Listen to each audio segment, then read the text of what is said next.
Good morning student. देखो हमने रंध्र खुलने और बंद होने की क्रियाविधि है वह अपनी चल रही थी, जिसके अंदर क्रियाविधि के अंदर विभिन्न सिद्धांत थे। विभिन्न वैज्ञानिकों ने अपनी अपनी परिकल्पना दी थी। पहली परिकल्पना अपने पढ़ी थी मंड शर्करा परिकल्पना, दूसरी अपने पढ़ी थी स्टीवर्ड की परिकल्पना और तीसरी है मैंने सक्रिय पोटेशियम आयन स्थानांतरण सिद्धांत। पहले सक्रिय पोटेशियम आयन स्थानांतरण सिद्धांत। आयन स्थानांतरण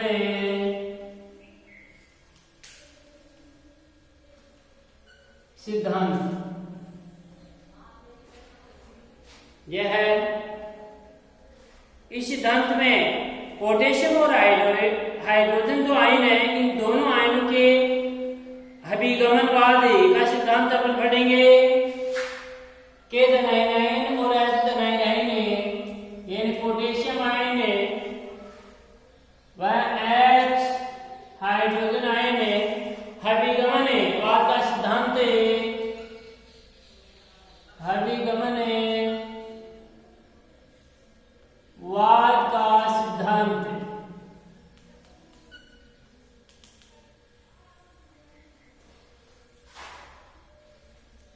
यह जो सिद्धांत है, इस सिद्धांत को जापानी वैज्ञानिक के दो इमामुरा तथा फ्यूजिनो नामक वैज्ञानिकों ने यह सिद्धांत प्रतिपादित किया था।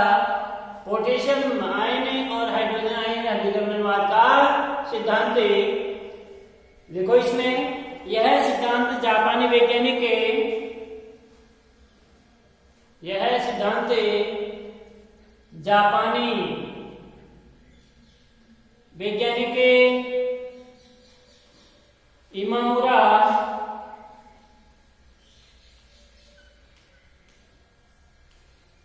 व फ्यूजिनो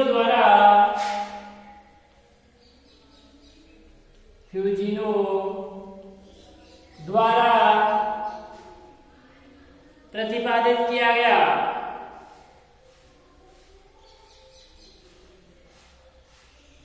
इमामुरा व फ्यूजिनो द्वारा प्रतिपादित किया गया। पहला चेंज करके लिखना है। लेविट नामक वैज्ञानिक ने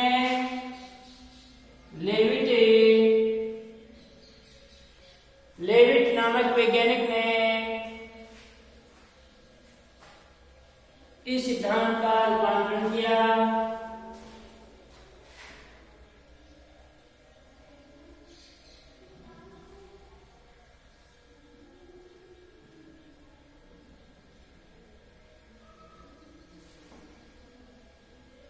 लेविट नामक वैज्ञानिक ने इस सिद्धांत का रूपांतरण किया।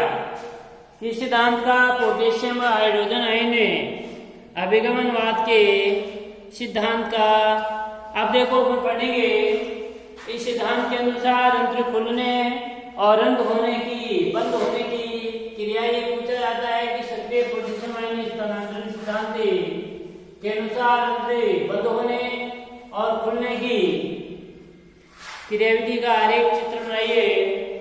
तो पहला है इसमें फर्स्ट है रंध्र खुलने की क्रिया। रंध्र खुलने की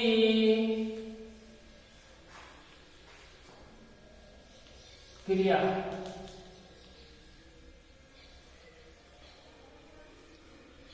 दिन के अंदर रंध्र है वो दिन के अंदर खुलते हैं और रात्रि के अंदर रंध्र बंद होते हैं।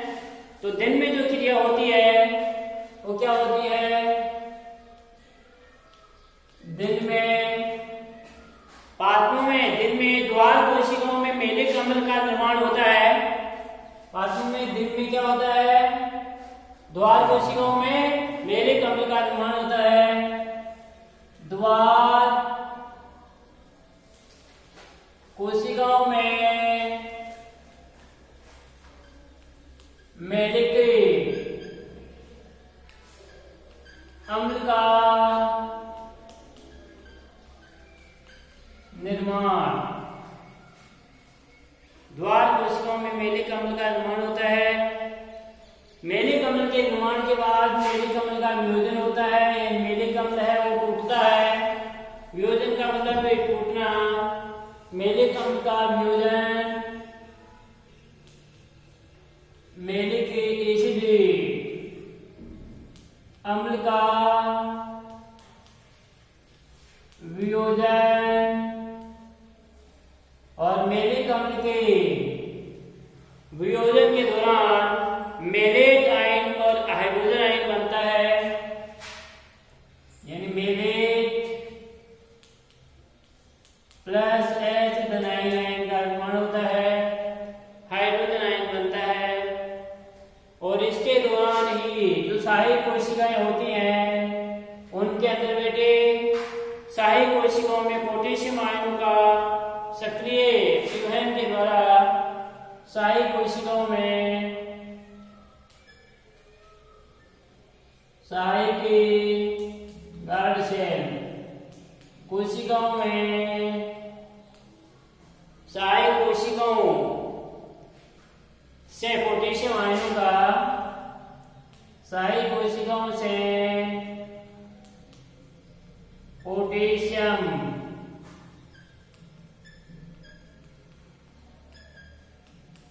पोटेशियम आयनों का सक्रिय परिवहन के द्वारा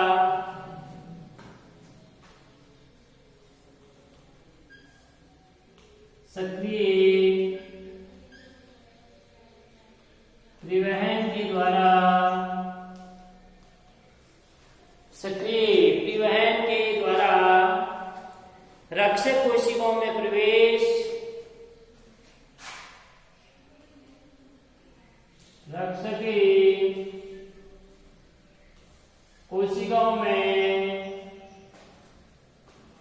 रक्षक कोशिकाओं में प्रवेश तथा हाइड्रोजन आयनों का बाहर निकलना।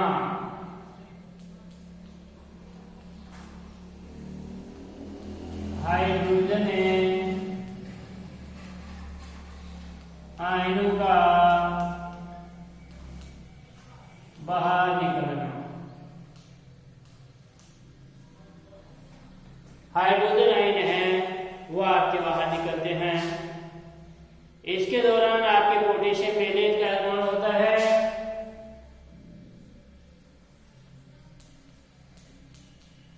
पोटेशियम मेलेट का निर्माण होता है और पोटेशियम मेलेट से द्वार कोशिकाओं में प्राशन दाब में वृद्धि होती है। द्वार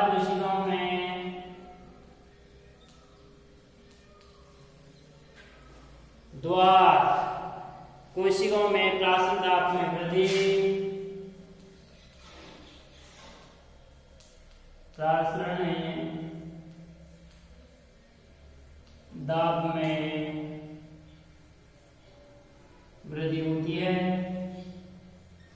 इस प्राशन दाब के अंदर वृद्धि होने से अंतःप्राशन के द्वारा द्वार कोशिकाओं का स्फीति होती है। अंतःप्राशन द्वारा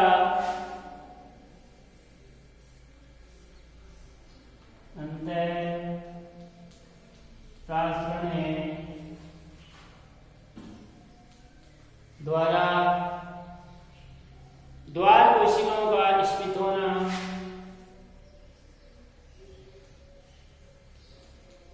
द्वार कोशिकाओं का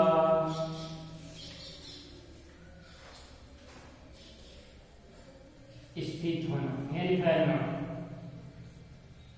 और द्वार कोशिकाएं जैसे फैलेगी वैसे ही अपने रंध्र हैं, पालक के रंध्र हैं, वो रंध्रे खुल जाते हैं। अंतःप्राशन द्वारा द्वार कोशिकाओं का स्फीत होना और इन द्वार कोशिकाओं के स्फीत होने के बाद ये अपने द्वार कोशिकाओं जैसे स्फीत होंगी वैसे बेटे रंध्र क्या हो जाएंगे? खुल जाएंगे। रंध्रों का खुलना रंध्रों का खुलना, रंध्र खुल जाते हैं। द्वार कोशिकाओं के स्थित होने के बाद रंध्र खुल जाते हैं।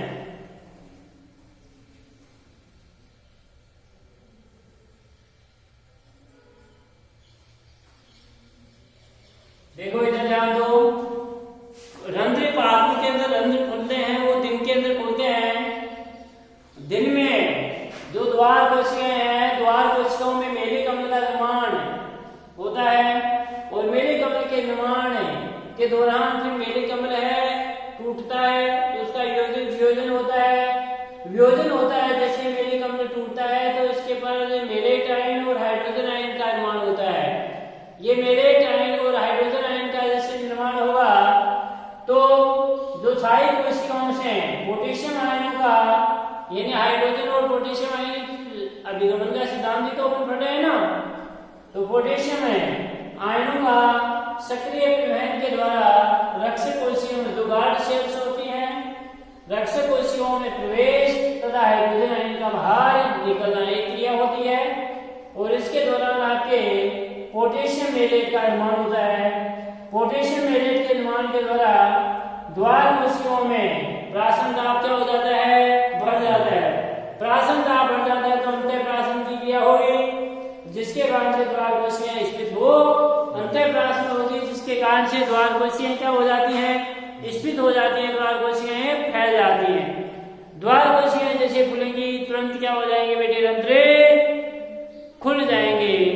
तो ये थी अपने रंध्र खुलने की क्रिया और रंध्र बंद होने की क्रिया।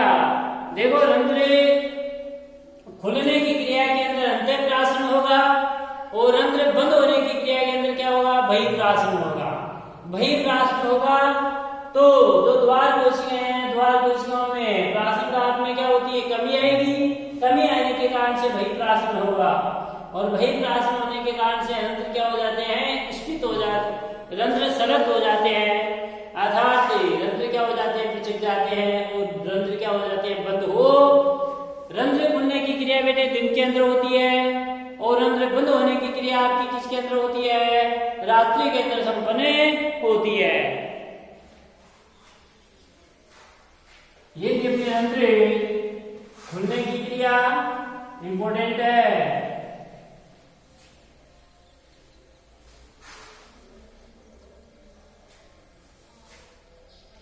अब रंध्र बंद होने की क्रिया,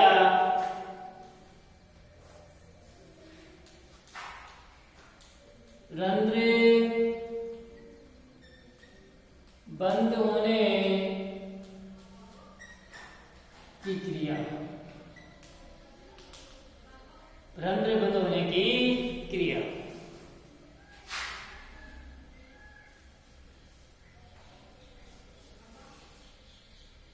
रंध्र बंद है वो किसमें होते हैं, रात्रि में। किसमें होते हैं, रात्रि में होते हैं।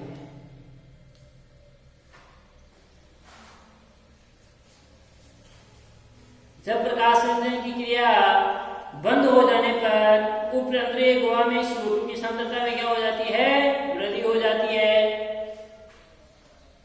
प्रकाश संश्लेषण है, प्रकाश संश्लेषण के बंद हो जाने पर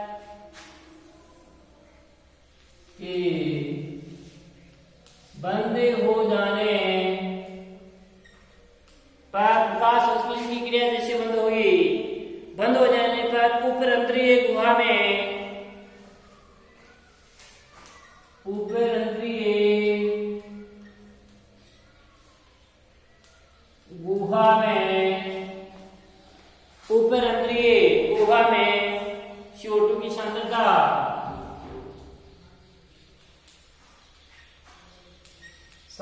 में वृद्धि होती है। इसके दौरान CO2 की उपस्थिति में एब्सिसिक अम्ल सक्रिय होता है। CO2 की उपस्थिति में कौन सा अम्ल सक्रिय होता है? एफसीसी अम्ल सक्रिय होता है।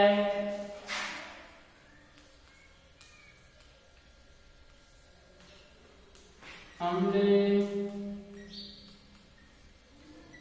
सक्रिय होता है। इसके सक्रिय होने से द्वार कोशिकाओं में पोटेशियम आयन का बहिर्गमन होता है, पोटेशियम आयन बाहर निकलता है। द्वार कोशिकाओं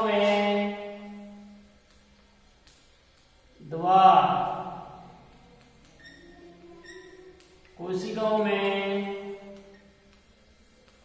पोटेशियम के धन आयन, पोटेशियम आयन का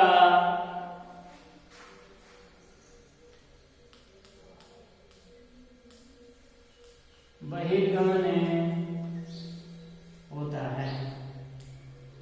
और पोटेशियम आयन के बहिर्गमन के दौरान जो द्वार कोशिकाएं हैं, द्वार कोशिकाओं में प्रासरण की सांद्रता में क्या हो जाती है?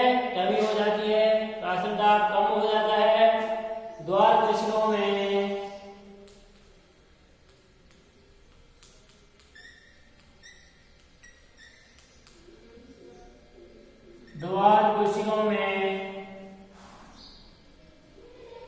प्रासरण सांद्रता में कमी,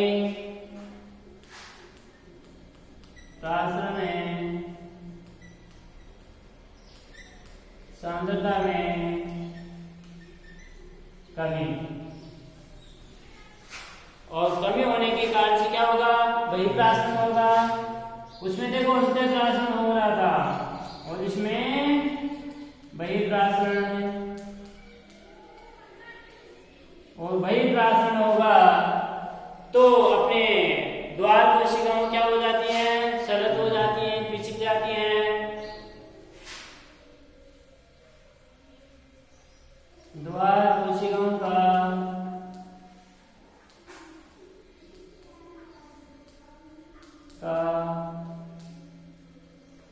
सलत होना, और द्वार कोशिकाएं सलत होंगी तो रंध्र क्या हो जाएंगे? बंद हो जाते हैं।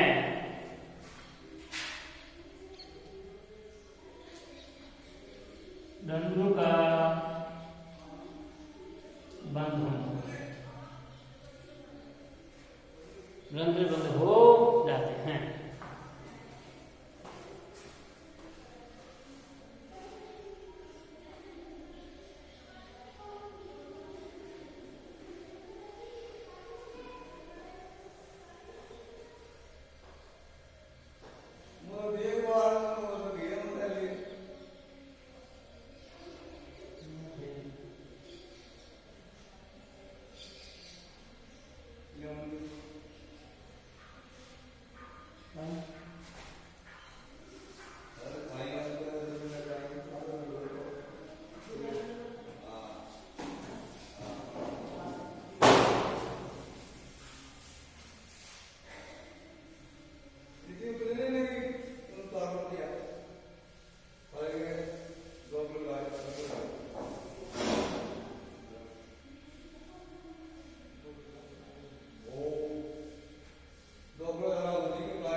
देखो रात्रि के अंदर क्या होते हैं, रंध्र बंद होते हैं।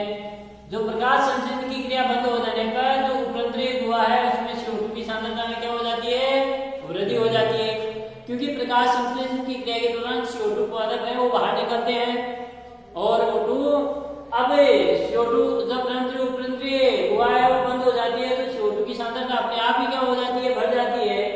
CO2 की सांद्रता बेटे बढ़ जाने के कारण से CO2 की उपस्थिति के कारण से एसिटिक अम्ल है वो एसिटिक अम्ल के हो जाता है, सक्रिय हो जाता है। एसिटिक अम्ल के सक्रिय होने के कारण से द्वार कोशिकाओं में पोटेशियम आयन का बहिर्गमन होता है, पोटेशियम आयन आगे बाहर निकलते हैं और द्वार कोशिकाओं में प्राशन की सांद्रता में क्या हो जाती है, कमी हो जाती है, प्राशन दाब कम हो जाता है और इसके कारण से बहिर्प्राशन होता है। बहिर्प्राशन के बाद द्वार कोशिकाओं में शरत हो जाती है, द्वार कोशिकाएं पिचक जाती हैं और रंध्र क्या हो जाती है, अपने बंद हो जाती हैं। ये क्रिया रंध्र बंद होने की क्रिया आपकी रात्रि के अंदर संपन्न होती है और रंध्र खुलने की क्रिया किसमें होती है, दिन के अंदर संपन्न होती है। ये थे रंध्र बंद होने और खुलने की क्रियाविधि के विभिन्न परिकल्पनाएं। इसके बाद में अपना टॉपिक आता है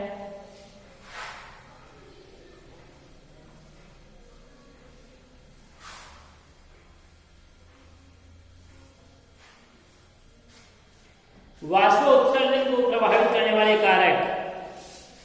वाष्प उत्सर्जन को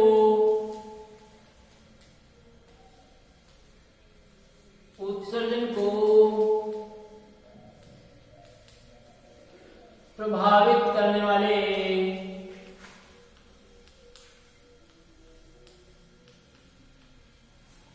कारक।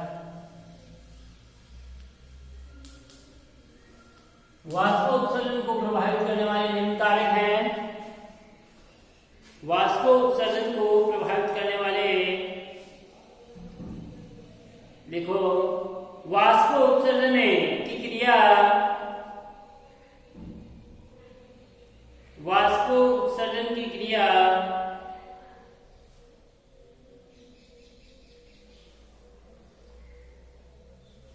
अनेक कारकों, वाष्प उत्सर्जन की क्रिया अनेक कारकों द्वारा प्रभावित होती है।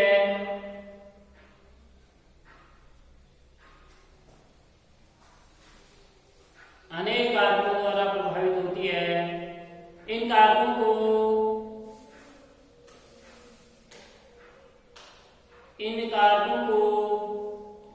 निम्न दो भागों में बांटा गया है। कारकों को निम्न दो भागों में बांटा गया है।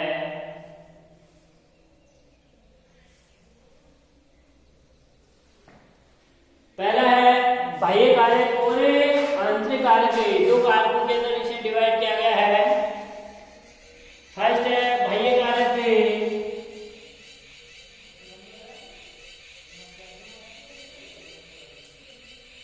बाह्य कारक और दूसरा है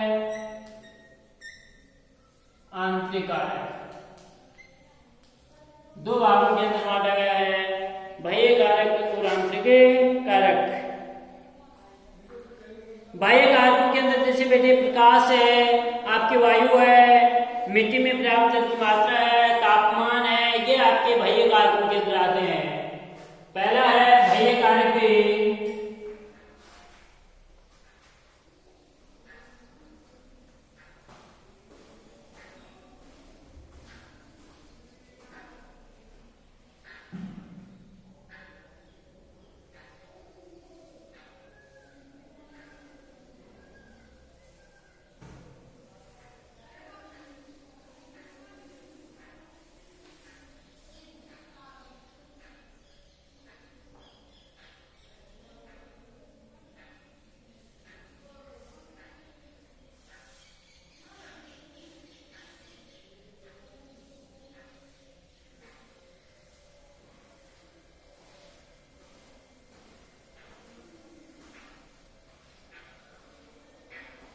फर्स्ट कारक है बाह्य कारक। बाह्य कारकों के अंदर पहला कारक है वह है बेटे प्रकाश, लाइट। प्रकाश। प्रकाश देखो, प्रकाश की मात्रा अधिक प्रकाश होने पर वाष्प उत्सर्जन की दर भी क्या हो जाती है, बढ़ जाती है, और कम प्रकाश में वाष्प उत्सर्जन की दर भी क्या हो जाती है, कम हो जाती है। लिखो इसमें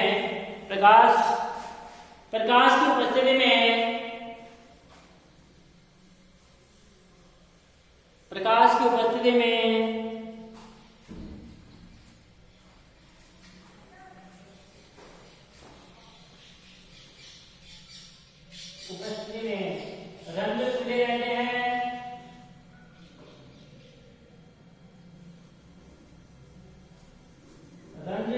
रहते हैं, इससे तापमान में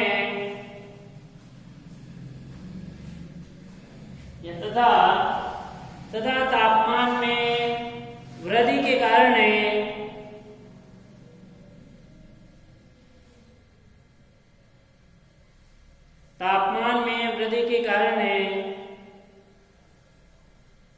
वाष्प उत्सर्जन की दर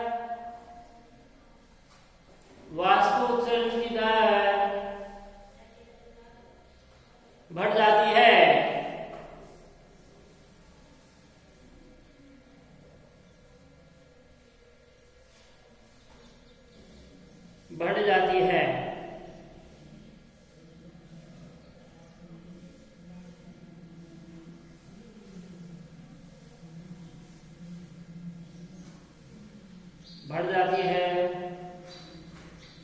सेकंड है बेटे एयर, वायु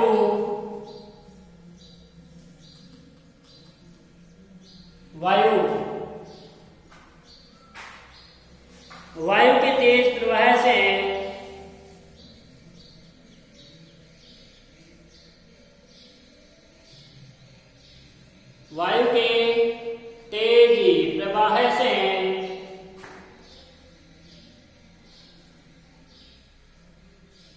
पत्ती के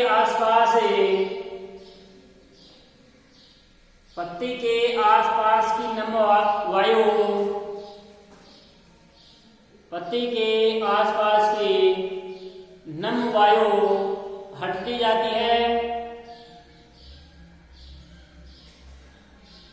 वायु हटती जाती है।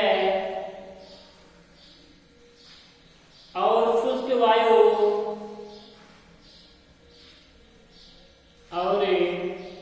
शुष्क वायु इसके संपर्क में आती है। पत्ती के शुष्क वायु इसके संपर्क में आती है।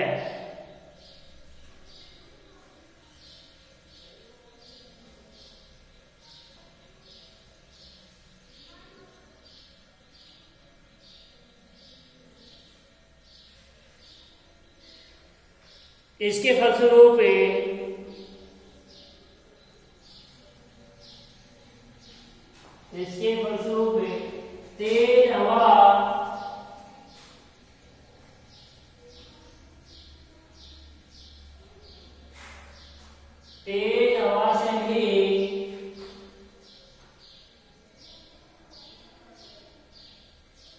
तेज हवा से भी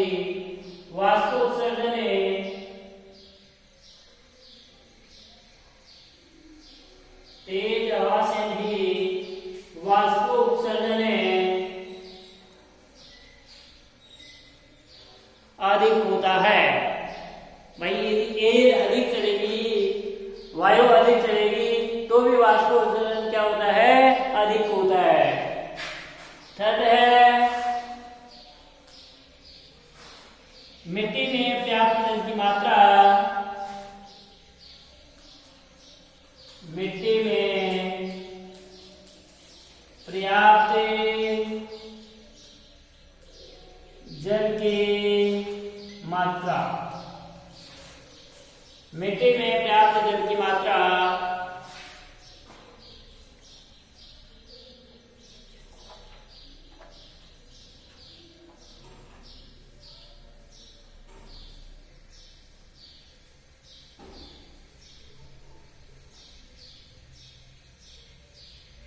मिट्टी में जल की मात्रा अधिक होने पर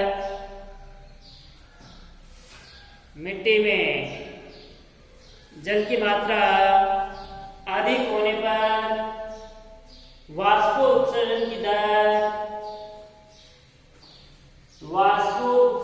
दर भी बढ़ जाती है।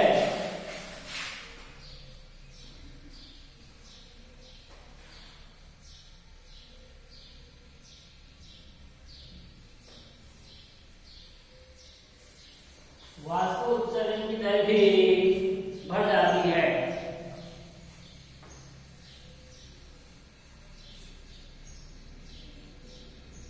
तथा जल की मात्रा कम होने तथा जल की मात्रा मिट्टी में जल की मात्रा कम होने पर वाष्पोत्सर्जन की दर कम हो जाती है। वाष्पोत्सर्जन की दर कम हो जाती है।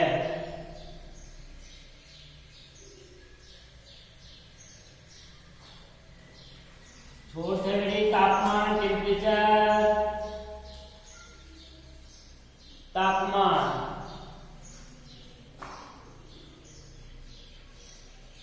देखो यदि तापमान में वृद्धि होगी तो वायुमंडल के अंदर जो आर्द्रता है, जो आपकी नमी है, उस नमी में क्या होती जाती है? कमी होती जाती है। देखो तापमान में वृद्धि के कारण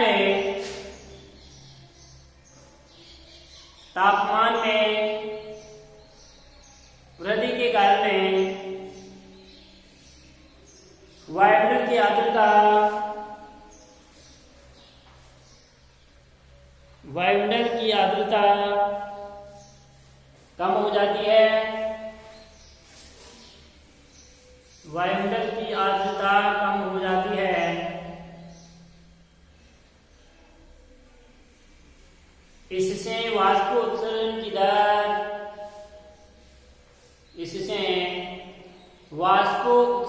दर अधिक हो जाती है।